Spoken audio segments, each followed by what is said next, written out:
Dispatchers, you're tuned into the E-Carrier Check channel, where we bring you the insider tips, tricks, and insights to drive your sales and logistics business to new heights.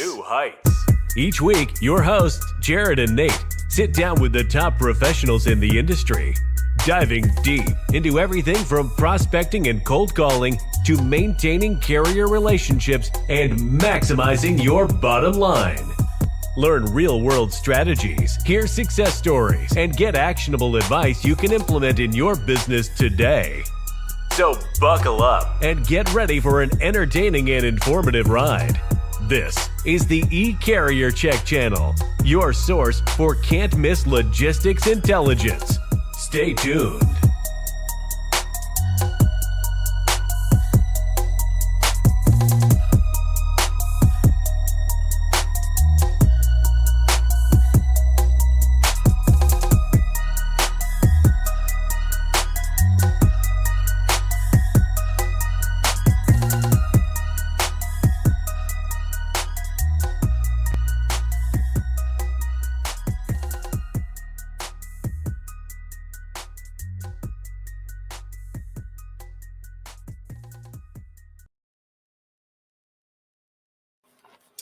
Hello, everybody. Good morning. Welcome back to the E-Carrier Check Show.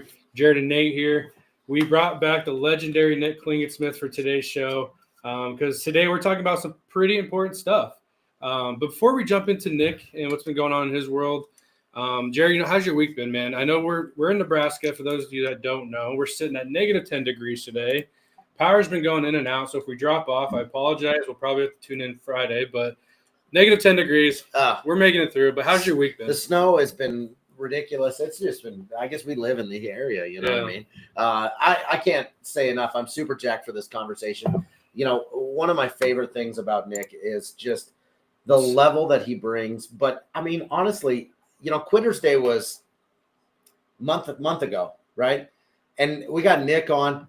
We're a month into, 45 days into the year. Now what, right? How the goal's going. What do you do? It almost seems like sometimes you just get hit in the stomach, and then how do you react?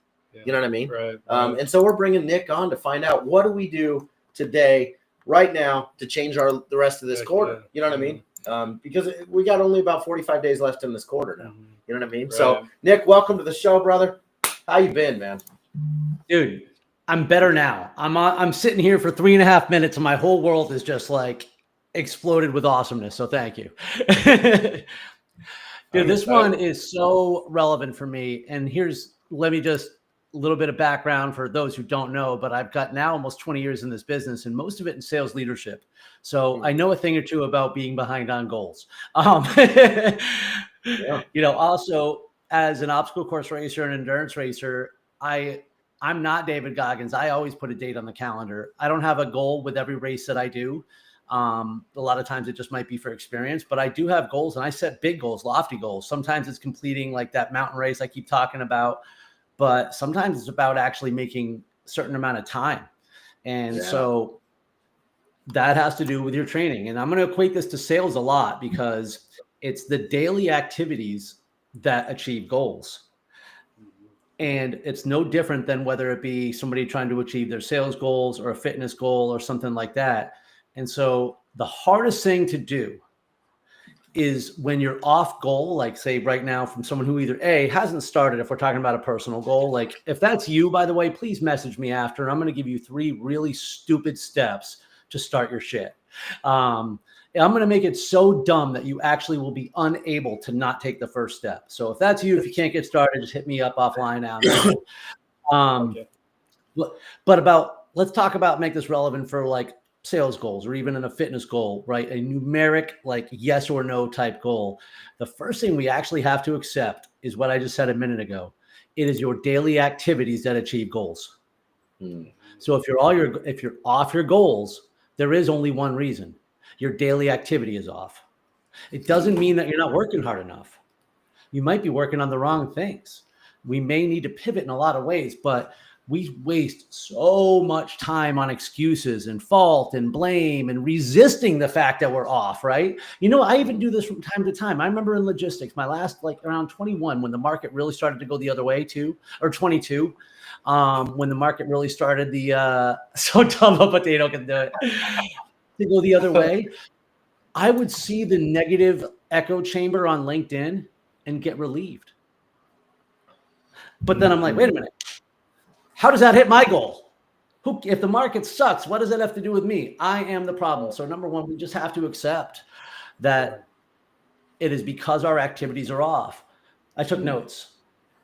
Yeah, this is good too because, well, first off, I got to give some shout outs here. DIY, Chief Ray Holler, T. Landy, Zach's here. Zach thinks you're the go, by the way. And Robert, what's up, guys? Thanks for being here. But when we meet with these brokers, Nick, Jared's first question is, hey, tell me your goals.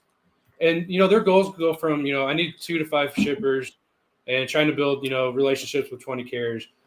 But they never talk about their daily goals, what they're going to do to get to that. So I'm really excited to talk this with you. Well, actually, that's and I'm glad you bring that. So we'll talk about that one. We'll talk about that one in just a moment here, because the next one actually, it starts with the mindset shift to begin with, because if you're the only person who can impact it. By the way, the number one reason too that I've just kind of left out is when the goal is given to them and they don't feel a connection to it, and they use that as an excuse to not pursue it. Now hold on to that thought. Because number 2 is ownership. Once again, it's your activities that aren't working. You have to understand that. It doesn't mean you're doing it doesn't mean bad. But it could be that maybe you aren't working hard enough. Or you know what I find myself doing sometimes too? I work too hard. When I don't know what else to do, I just grind. I just send out messages for days until my keyboard's falling apart. But that's not the right activity. You also make sure that you're moving the ball forward on things. If you're only looking at big accounts, if you're only doing RFPs, if the things that you're not doing aren't working, you have to do something different, which leads us to going back a second to number 3. And a lot of people would think that I would have talked about this as number 1, but remember your why. And this kind of is what I just talked about. Maybe I'm making a number up here. Maybe the $10,000 a week wasn't your goal. It was given to you. Well, why are you there? Why are you actually working there? It's not about the money. It's about what the money does and provides. It's what about the career provides for you. How does this help support you in your goal and your endeavor somehow? And not for nothing, if the boss wants more for you than you want for yourself, get an easier job. Get out of this. Seriously, go book appointments somewhere. You don't need to work that hard if you don't even want that much. But when we remember why we're doing what we're doing, and then we reframe the goal. And again, so it's you know what? We're 8 weeks in. If my goal is 520,000, $10,000 a week, 520,000. Yes. If my goal is 520,000, that number hasn't changed. So now we can look at the levers. And you guys talk about this a lot. I call them levers when I'm talking about account size, right? Maybe I need to go after smaller accounts. Maybe I need to go after bigger accounts. Maybe I need to niche down to find the one customer. Maybe I need to be charging more money. Maybe I need to lower my rates to drive volume. What is it that out of so many different levers, what industry is not working for me so I can move faster? One of the reasons why so many people miss goal is because they're hanging on to the what ifs. Yeah, but what if that one customer starts booking a lot of money? But what if they get really big? And what if this? And what if some other miracle happens and a building grows out of the ground and says, hey, we want you to handle our shipping? Come on. So it's those 20% that stop us from moving on. Let go of that stuff. Decide what's not working. And just because it works from time to time, just walk across the street and buy a lottery ticket. You have a better chance of winning doing that. Let's focus on the right activities. Kind of like we were talking about just before the show. I am again refocusing my activity. I'm constantly learning what I do in the sales process of what I do. So the more experience I get, I make the target market smaller. I don't make it bigger because I know who I'm going to be most effective to. There's 23,000 or so people in my LinkedIn network. 1% of that is 230. Yep. There are not 130 people that are going to hire me this year. So I don't even need to reach the 1%. I need to identify the fraction of a percent that is going to make me, because then I don't need 50 accounts. I might need 5. I might need 1. We're not that far off our mark. We just need to change something to help us move faster. And then lastly, Just relentlessly execute and keep evaluating. Yeah, I think it's really important. It's interesting if you don't measure, you can't grow off something you don't measure, right? If you're just going about your day and you just kind of, that's the problem with a little bit of this industry, is that we just all react all day. And, in some particular cases, I love how you say this, because I really think being intentional with your time is probably more important than anything that we could do in order to move the needle. How do people start to be more intentional with their time? What is it that they could do on a day-to-day basis to be more intentional?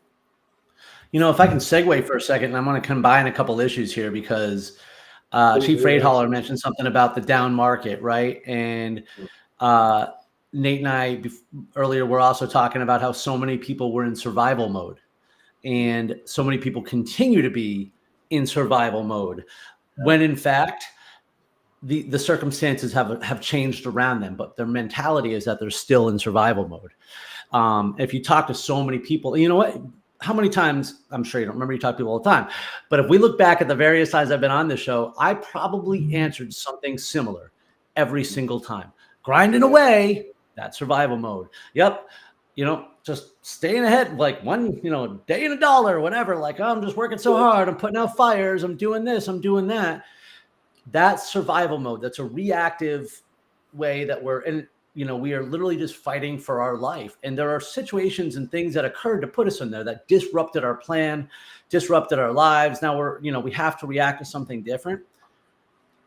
But that was then. Things do begin to change, and then your mindset needs something to drag it out of it, so you're not living in survival mode anymore. If you noticed before the show, I didn't say I'm just surviving, plugging away, grinding, looking for the next $1.50. I said, like, hey, this is my intentional strategic plan. So accepting that you are in survival mode, number one, and that it's not the world, it's you. That's the most important part.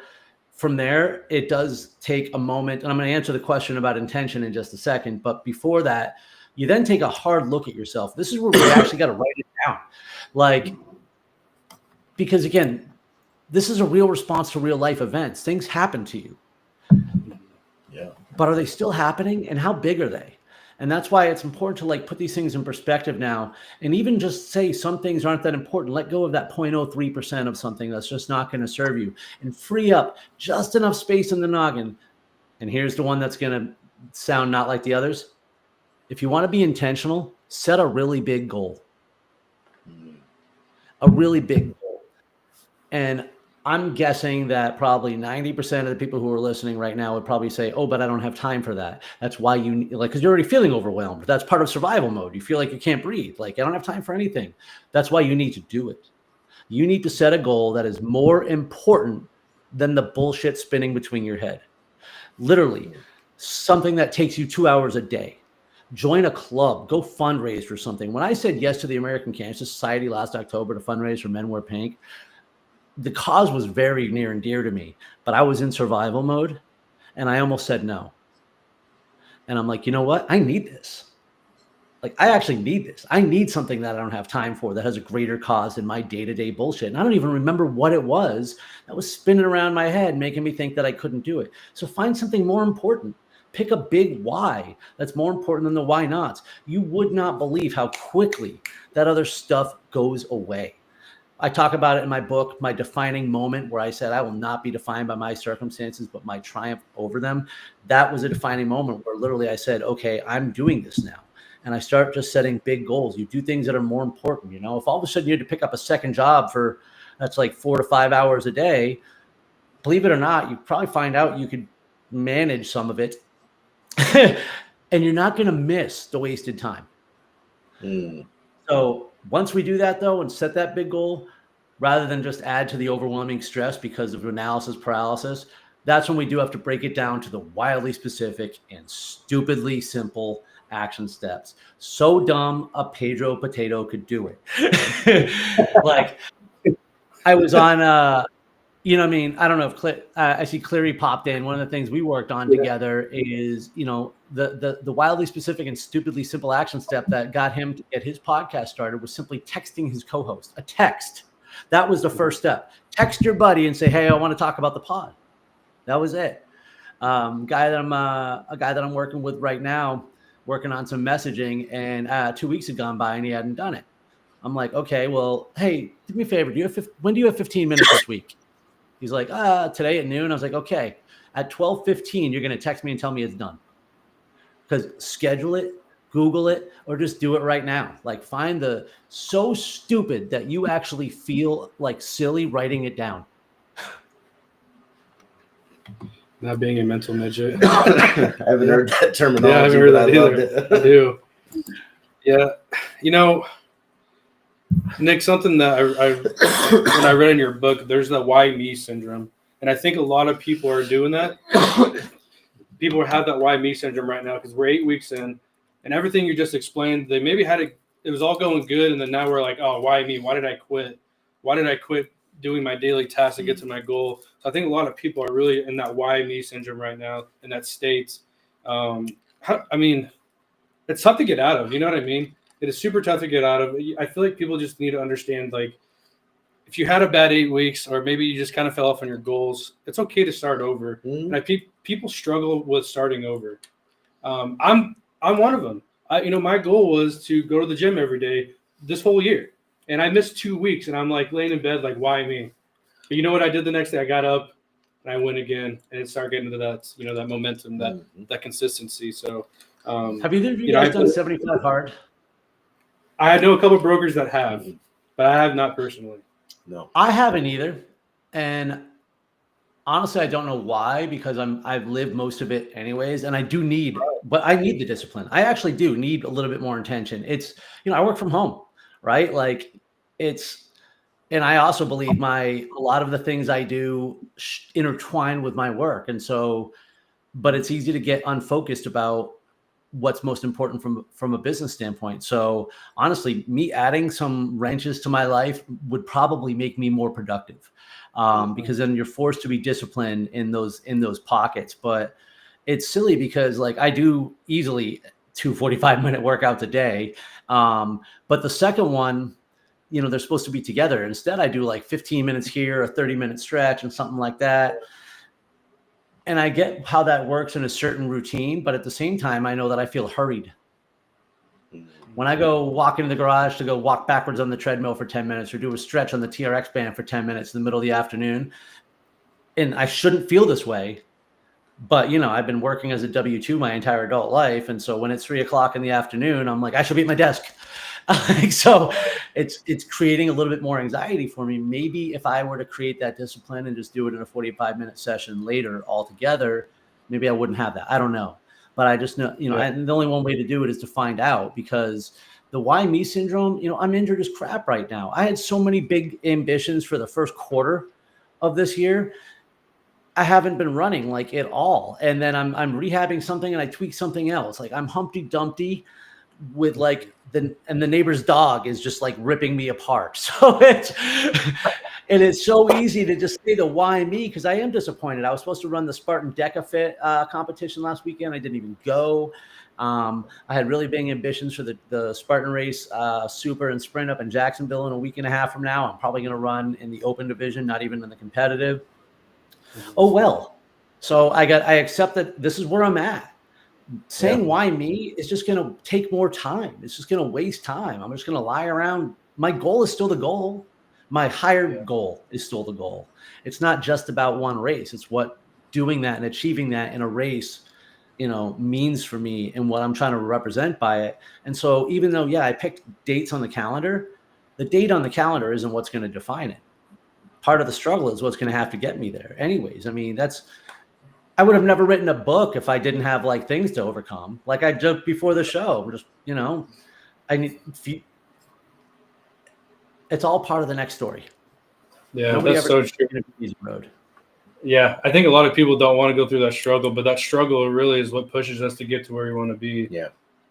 Nobody wants to go through the struggle. I don't want to go through the struggle. Like, come on, I wish I had all sunshines and rainbows every day too. But the fact is, like, just resisting the struggle, resisting that is life, that's what it is, and thinking that we're targeted or it's unfair, like, it's just life. It's just a waste of the mental energy. And It's all right. I'm not saying ignore the suck. Embracing the suck doesn't mean ignoring it. You should process it. You should realize what's going on. It's your life. I can't decide someone else's perspective. I'm not happy when these things happen to me either. So, but I might be pissed off or might wallow in my misery for a day, sometimes two. And then I'm like, all right, what's next? Yeah. You said something earlier that I want to bring back for just a sec, because I this is really what helps me with, when you were talking about fundraising for the American Cancer Society. Honestly, I do find that when I help others, when I go out for a bigger cause, or when I go out and try to help other people get their goals, boy, that really just allows me to reset my mind. My mind spins pretty consistently all day. It's like the damn core of the earth. It's just a friggin' hot potato. And so helping people really helps me with getting clarity, and just really going, okay, now I've seen this, let's go, and boy, I think that's so important. I don't know how many people have the opportunity to actually help people because you're a driver in a car, or you're sitting at home by yourself because you're an agent, or you're selling software, whatever it is. Most people don't work with people, which is kind of an interesting avenue nowadays. What do you do when you don't have anybody around? I have my wife, I have Nate. These people are right there, right in front of me all day, and they're going, "Hey, you're doing a great job. Give yourself some grace, and let's keep going." What do you do when there's nobody around? Here's how. Jerome, we're going to try to talk about this, but also I want you to feel free to please message me directly after the show. I'd love to answer that question in more detail. Right there, Jared. That's how you do it. You help others. You look for opportunities to help others.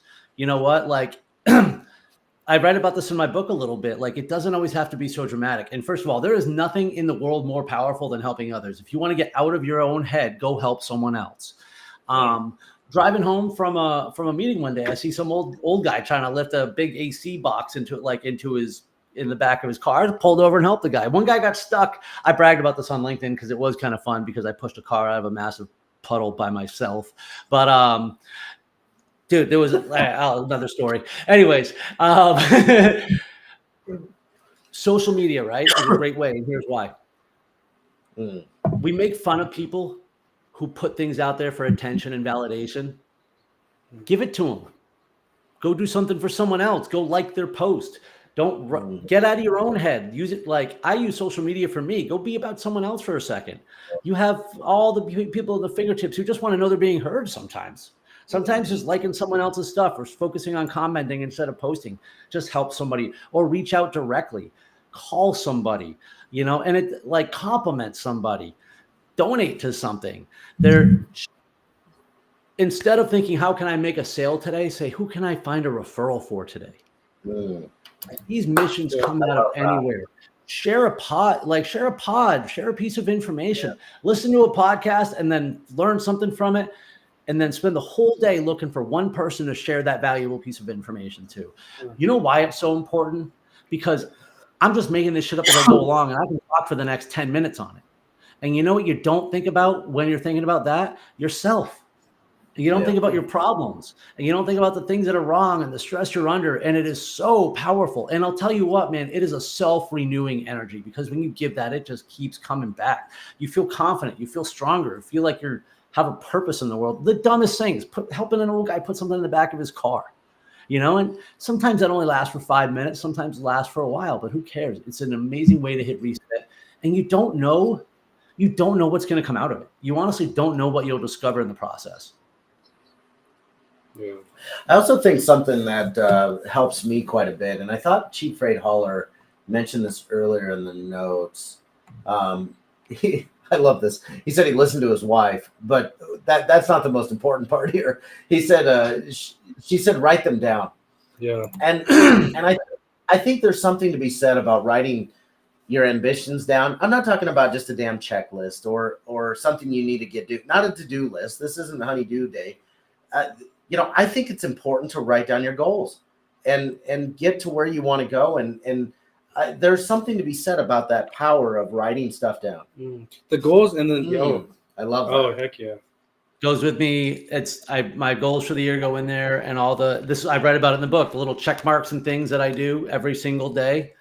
This is the this is the book for the year. So I check off every day, my blood sugars every single day. Boom. What am I doing? What am I doing? What am I doing? And kind of looking through those different things. So, Jerome mentioned, how do you get out of mindset of being complacent and lazy? This is going to sound dumb, but you just decide to. But really what I mean by that is we have to just find something that you actually care about, that you want to go achieve. Yeah. It's mindset through achievement. It's not that you're lazy per se. It might be, because, there's somebody watching the show right now who would clearly describe himself as being complacent and lazy, even though with some of the work we've done together, he's achieved a hell of a lot and he's doing a lot, like checking a lot of boxes, but he still would probably describe himself being complacent and lazy. I'm never complacent, but I can be really lazy. And I don't know if lazy necessarily has to be a bad thing if it's intentional. Like, we need rest. So really, where's the why? What are you working for? Going to work is never the purpose. And that's why, if you're not connected to it, if you don't understand how your job is providing you with the financial resources to do the things that you want, or the experiences and knowledge that will help you, or relationships. I mean, how many people said, and they, love their jobs and places, and they're like, oh yeah, I love the people here too much to ever leave. Like, they're so happy because that's what they get from that, is relationships and opportunities. So there's a lot of ways that you can find a connection to why you're doing what you're doing, and then set aside time to be lazy. Yeah. I mean, nothing wrong. Yeah. I mean, dude, my wife and I watched the last 12 episodes or whatever of Cobra Kai on Saturday. I get it. Love that. I get it. This is huge. A lot of people don't do this, and I think they should. That highlight when you accomplish a goal. That way I can reread them, and it's a quick pick-me-up during a tough day. 100%. Yeah. We are so focused on the negatives that we don't ever focus on what I did today, that I achieved. Yeah. If it's a little things. Maybe you got up on time. That's actually really big for getting out of survival mode too. Is you do have to see the achievement. You have to feel that progress. 100%. Yeah, celebrating small wins is something that my family and I are really. We built a house a few years ago, and I always feel like, well, we don't have all the landscaping done, or we don't have all the pictures hung and all this. And so I've told my kids, I'm like, all right, we're celebrating small wins, and whether that's me hanging a picture, which I am not a handy guy. I'm a hire out kind of guy. You hung all these pictures up. It looks great. Whatever. But that's so good. I just like the Jordan. But, I think celebrating small wins, I love the highlight concept, because you can focus more on the negative days versus the positive days. Sure. So those small wins, hey, I'll take it. When my wife came home the other day, I didn't even let her put her bag down before I dragged her around the corner and be like, look what I hung on the wall today. So I'm with you. Yeah, absolutely. My daughter, I was like, you can't even see the other holes. Exactly. That's so good. I honestly, even my daughter pulled me in the other day. She's like, Dad, look how clean my room is. I just cleaned it. And she was so proud of it. And I was like, what a win. Yes. And you just celebrated that little win. It's just interesting to celebrate small wins, no matter what they are. Yeah. So, mental toughness is, it's hard. It's hard some days. You have those bad days. It's just hard to push through, and you just got to keep pushing. Especially in this industry, man, it is super stressful. I met with the broker yesterday, and he was telling me how stressful he is. And he's always grinding. He's working literally 24/7. And I just, I feel like he just needed a hug and just say, hey, man, you're doing a great job. Keep killing it, right? That's what people just need to hear some days. Yeah, absolutely. Freight Master Resource. Yeah, I take the big goals and I break it down all the way down to the whatever needs to happen in this moment today. And so, I set really big numeric goals for how much money I want to make this year. And so I have to break that down to how do I plan on making it? Because otherwise it's just a guess. And then what are the activities that will help me to achieve that? And so as I was telling you, I'm kind of focused on a specific campaign for keynotes and virtual sessions within the industry. I know people, I hate being told how many calls I have to make a day. Well, that's how you get rich. So I know exactly how many messages I want to send out today and how many calls I want to make. Now, I don't know if it's the right number because, again, I'm learning my own business here, right?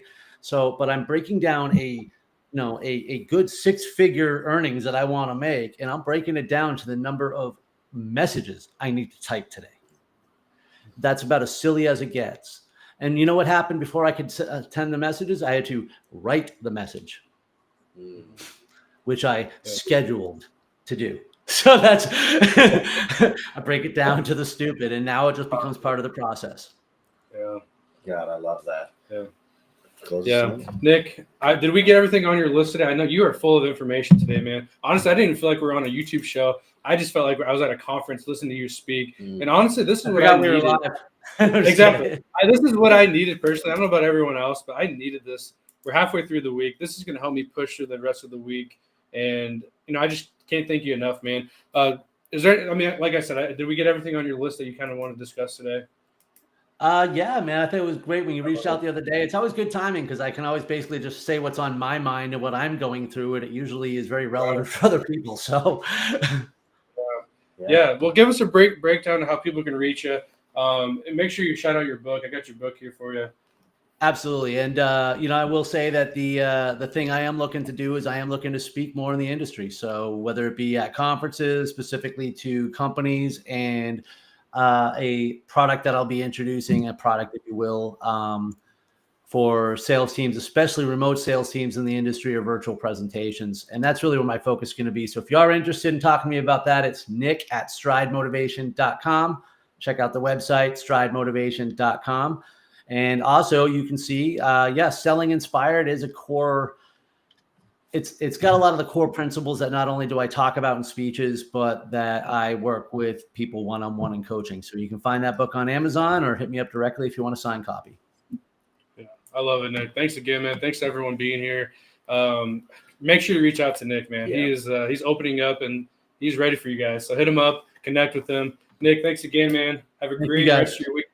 Enjoy that warm weather. We're going to go enjoy the negative 10 degree. So there's no civilization there. Going to Matt's this year. Nick, are you going to Matt's? I am not. I will be at BCS, and that's the only one I got scheduled so far. Gotcha. Okay. Sounds good.